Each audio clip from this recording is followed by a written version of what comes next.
আকাশবাণী কলকাতা। স্থানীয় সংবাদ পড়ছি প্রিয়া বিশ্বকর্মা। প্রথমে বিশেষ বিশেষ খবর।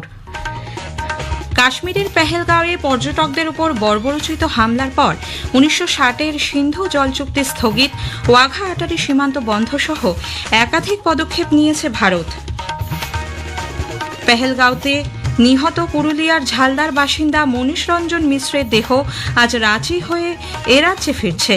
নিহত দুই বাঙালি পর্যটকের শেষকৃত্য ইতোমধ্যেই সম্পন্ন। এসএসসি চাকরিহারা শিক্ষক ও শিক্ষাকর্মীদের ধর্ণা অবস্থান আজ চতুর্থ দিনে পড়ল। জেলায় জেলায় স্কুলগুলিতে পৌঁছে গেছে যোগ্য শিক্ষকদের নতুন নামের তালিকা।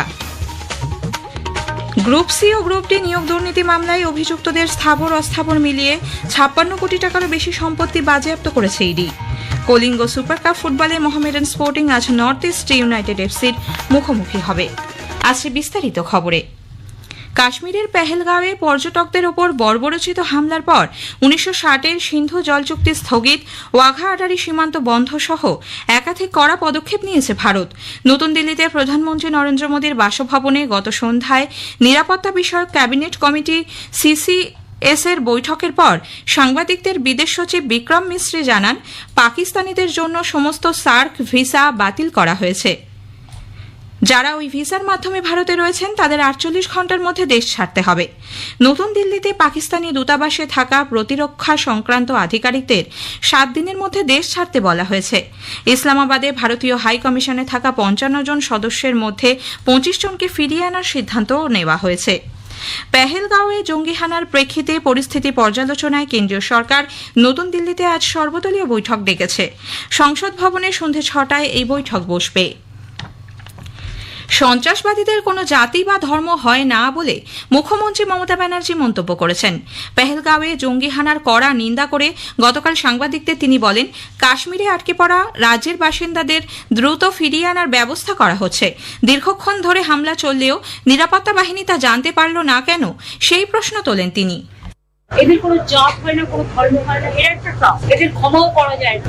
আমি ভেবে পাচ্ছি না এতক্ষণ সময় লেগেছে বেঁচে বেঁচে বেঁচে বেঁচে করেছে, যেগুলো আমরা শুনতে পাচ্ছি, দেখতে পাচ্ছি। তো ওখানে তো অনেক আর্মি ছিল, এমনিতেও তো বর্ডার এরিয়া, সেন্সিটিভ এরিয়া। আমরা যেটা চাই যে তাদের বিরুদ্ধে স্ট্রং অ্যাকশন, স্ট্রিক্ট অ্যাকশন নেওয়া। এদিকে মুর্শিদাবাদের সাম্প্রতিক পরিস্থিতি ও কাশ্মীর হামলার আবহে মন্ত্রীদের নিয়ে কোনো রকম অযাচিত মন্তব্য করা থেকে বিরত থাকতে মুখ্যমন্ত্রী নির্দেশ দিয়েছেন। আইন শৃঙ্খলা রক্ষার স্বার্থেই তার এই সতর্কবাণী বলে প্রশাসনিক সূত্রে খবর।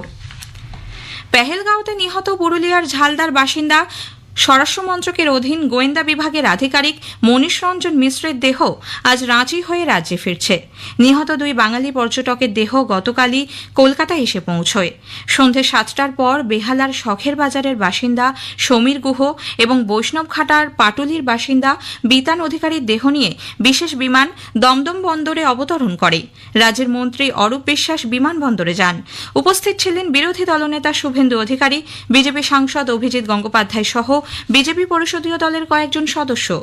কফিনবন্দি দেহ বাড়িতে পৌঁছতেই কান্নায় ভেঙে পড়েন পরিবারের সদস্যরা। গতরাতেই দুজনের শেষকৃত্য সম্পন্ন হয়েছে। কাশ্মীরে জঙ্গি হানায় পর্যটকদের মৃত্যুর ঘটনার প্রতিবাদে যুব তৃণমূল কংগ্রেস আজ জেলায় জেলায় মৌন মিছিল করবে। পাশাপাশি গত সন্ধ্যায় দক্ষিণ কলকাতার গড়ফা থেকে পালবাজার পর্যন্ত মোমবাতি মিছিল করেন যুব তৃণমূল নেত্রী সাংসদ সায়নী ঘোষ। পশ্চিম বর্ধমানের রানীগঞ্জে গতকাল জঙ্গি হামলার প্রতিবাদে বিক্ষোভ দেখায় বিজেপির যুব মোর্চা। উত্তর 24 পরগনার হাবড়া স্টেশন মোড়ে যশোর রোডের ওপর বিজেপির প্রতিবাদ কর্মসূচির জেরে যানজটের সৃষ্টি হয়। এই হামলার ঘটনার প্রতিবাদে গতকাল রাজ্য জুড়ে মোমবাতি মিছিল করে প্রদেশ কংগ্রেস। এসএসসি চাকরিহারা শিক্ষক ও শিক্ষাকর্মীদের ধর্ণা আজ চতুর্থ দিনে পড়ল।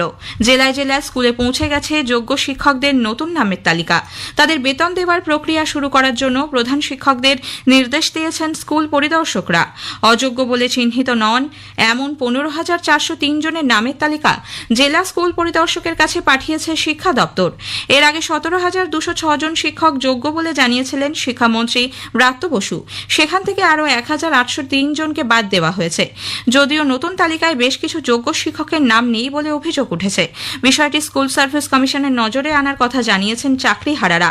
তবে এখনই আন্দোলনের রাস্তা থেকে তারা সরবেন না বলে জানিয়েছেন। একটি প্রতিবেদন। প্রচন্ড রোদ ও ভ্যাপসা গরমে খোলা আকাশের নিচে ধর্নায় বসে রয়েছেন চাকরিহারা শিক্ষক ও শিক্ষাকর্মীরা। এসএসসি ভবনের সামনে যেমন চাকরিহারা শিক্ষকরা ধর্ণা দিচ্ছেন, তেমনি মধ্যশিক্ষা পর্ষদের সামনে গ্রুপ সি ও গ্রুপ ডি কর্মীরাও চাকরি ফেরানোর দাবিতে অনশন শুরু করেছেন।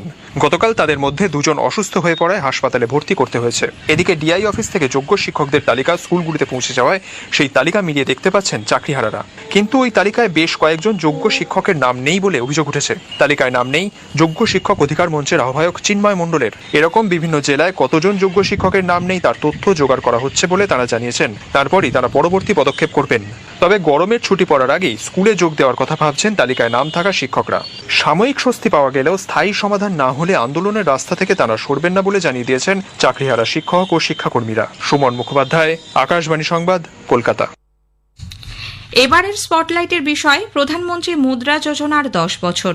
অনুষ্ঠানে অংশ নিচ্ছেন ভারতীয় স্টেট ব্যাংকের অ্যাসিস্ট্যান্ট জেনারেল ম্যানেজার অভিষেক কুমার এবং ম্যানেজার সচেত রায়। অনুষ্ঠানটি শোনা যাবে আজ রাত 8:30টায় সঞ্চয়িতা প্রচার তরঙ্গে। সঞ্চালনায় সন্দীপন দাশগুপ্ত। স্থানীয় সংবাদ শুনছেন আকাশবাণী কলকাতা কেন্দ্র থেকে। আমাদের সংবাদ শোনা যাচ্ছে ইউটিউব চ্যানেল আকাশবাণী সংবাদ বাংলা, ফেসবুক ও ইনস্টাগ্রাম আকাশবাণী সংবাদ কলকাতা এবং এক্স হ্যান্ডেল AIR নিউজ কলকাতাতে। এসএসসি, গ্রুপ সি ও গ্রুপ ডি নিয়োগ দুর্নীতি মামলায় অন্যতম অভিযুক্ত প্রসন্ন রায় ও তার সহযোগীদের স্থাবর অস্থাবর মিলিয়ে 56 কোটি টাকারও বেশি সম্পত্তি বাজেয়াপ্ত করেছে ইডি। এই নিয়ে এখনো পর্যন্ত নিয়োগ দুর্নীতি মামলায় প্রায় 610 কোটি টাকার সম্পত্তি বাজেয়াপ্ত করা হলো। গতকাল এক্স হ্যান্ডেলে ইডি জানিয়েছে, নামে বেনামে এইসব সম্পত্তি কেনা হয়েছিল। এর মধ্যে রয়েছে জমি, ফ্ল্যাট, ভিলা, ব্যবসায়িক প্রতিষ্ঠান ইত্যাদি। উল্লেখ্য, প্রসন্ন রায় বর্তমানে জামিনে মুক্ত। আরজি করে তরুণী পিজিটি চিকিৎসকের ধর্ষণ ও খুনের ঘটনায় কলকাতা পুলিশের কেস ডায়েরি, সাক্ষীদের তালিকা, ইনকোয়েস্ট ও ময়নাতদন্ত রিপোর্ট গতকাল বিচারপতি তীর্থঙ্কর ঘোষের কাছে জমা পড়েছে।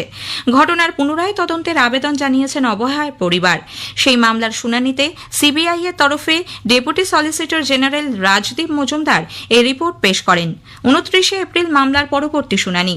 সিবিআই এর তদন্তে একাধিক অসঙ্গতি রয়েছে বলে দাবি করেছেন নির্যাতিতার বাবা।